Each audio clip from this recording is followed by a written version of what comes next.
Assalamualaikum warahmatullahi wabarakatuh. Perkenalkan, nama saya Sahabati Wahyu Lailatin Nur Fariha. Saya biasa dipanggil dengan sebutan Sahabati Fariha. Saya dari PKPMI Makhlum Ibrahim Tuban. Di sini saya akan mencoba untuk memaparkan hasil resume saya dari buku yang berjudul Amaliyah Keagamaan Nahdlatul Ulama yang sering diperselisihkan. Sejak awal berdirinya, Nahdlatul Ulama sudah mengambil sikap bijaksana dengan menentukan satu madhab dari keempat madhab untuk dijadikan sebagai rujukan pengamalan-pengamalan dan juga penetapan hukum. Tetapi secara ubudiyah, warga Nahdlatul Ulama menganut kepada madhab Syafi'i. Misalnya saja, pada rokaat kedua sholat subuh pada waktu i'tidal kita melaksanakan kunut. Itu adalah salah satu praktek ubudiyah yang diterapkan oleh warga Nahdlatul Ulama yang menganut pada madhab Syafi'i. Nah, di sini yang pertama yang akan kita bahas dari amaliyah keagamaan Nahdlatul Ulama yang sering diperselisihkan adalah tentang kunut. Nah, yang pertama yang akan kita bahas yaitu pengertian kunut. Kunut berasal dari kata qanata yaqnutu kunutan, yang berarti merendahkan diri kepada Allah.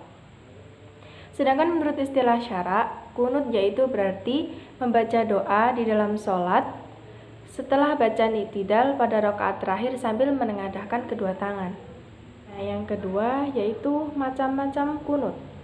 Jadi, kunut dibagi menjadi 3, yaitu kunut subuh, kunut witir, dan juga kunut nazilah.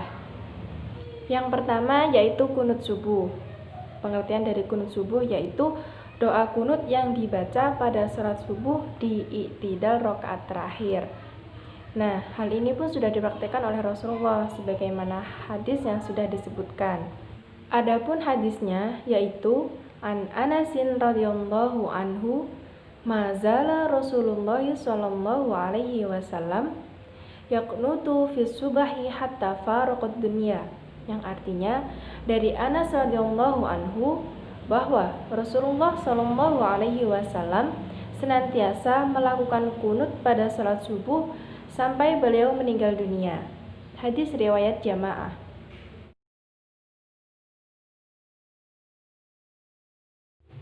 Yang kedua yaitu kunut witir. Pengertian dari kunut witir yaitu doa kunut yang dibaca ketika sholat witir pada bulan Ramadan di separuh yang akhir, sebagaimana hadis Rasulullah SAW sebagai berikut.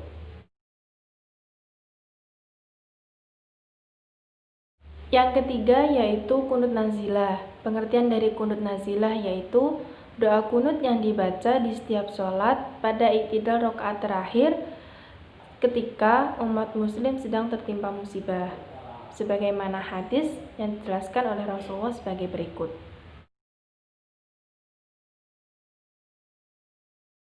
Nah, tadi itu adalah pembagian dari kunut. Sekarang kita akan membahas tentang hukum membaca kunut.